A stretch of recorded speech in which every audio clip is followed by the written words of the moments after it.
Mga kol, magandang hapon no. Biyahe tayo ngayon, kuha tayo ng pagkain sa mga boss natin. Sa Tambo pala punta natin mga kol, para magkuha ng pagkain nila. Fast forward ko na pala to dito mga kol kasi mahaba-habang video to.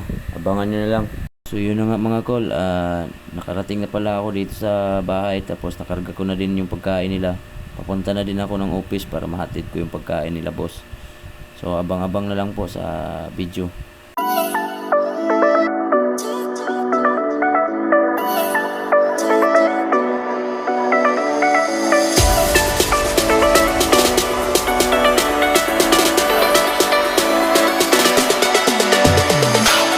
Mga kol, nakauwi din tayo. Salamat sa Diyos na nakauwi tayo ng ligtas.